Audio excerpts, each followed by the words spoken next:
I'm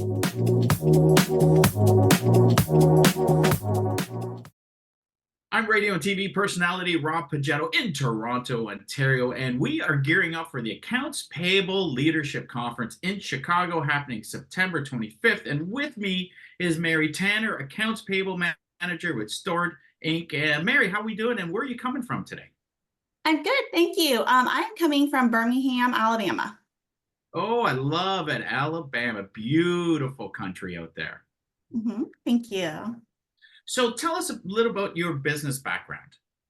Sure. I have been in the accounting world for maybe about 12 years now, and I've done different roles, but mostly my focus has been on the AP side.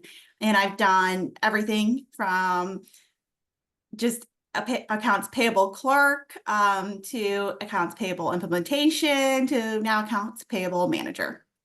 So it's safe to say you like numbers. I do like numbers, yes.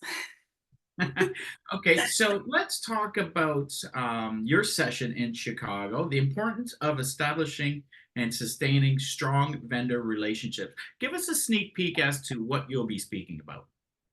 I am going to be talking about building relationships with your vendors and maintaining them.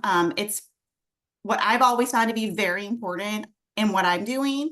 A lot of times you just have random things that happen in accounts payable where you don't get an invoice, and sometimes that can lead to disconnection of services that your business needs. And I have found that when you have those really strong relationships with the vendor, they're contacting you and they're trying to work with you to avoid disruption of service. They're trying to work with you to get everything restored and get your account in good standing. And I just find that to be very important with running the business.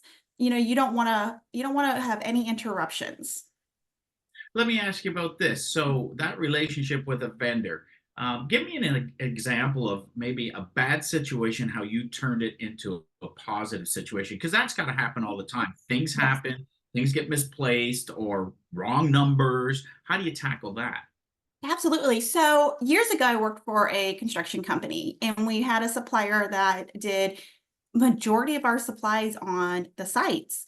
And when I had joined the company, we were very behind. I'm not really sure what was happening before I joined, but I just know that the vendor hated me. I mean, I said, hey, can you send me all these invoices? And it was probably about like 80 invoices at that point. And she's like, I've already sent these. You need to go find them.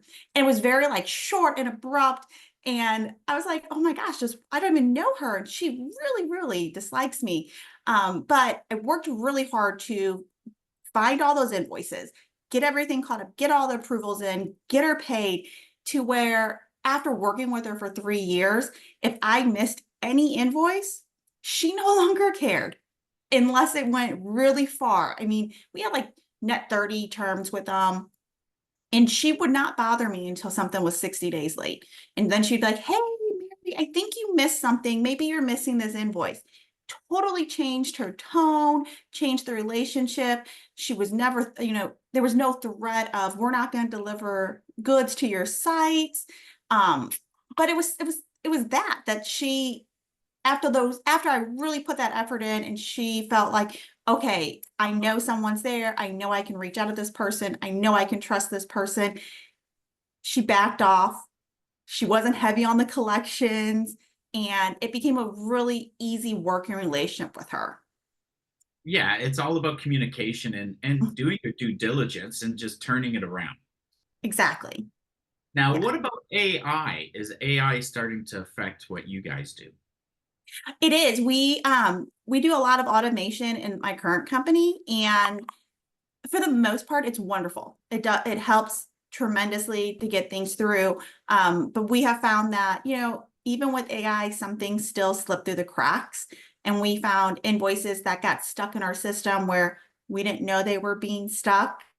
But going back to having those good relationships with those vendors, we didn't have any disruptions. We found some that were 2 months old. And while they're not super old, 2 months is still a good amount of time to be behind. But Now we're aware of the situation, monitoring that AI a little more closely than we were to make sure that nothing gets stuck.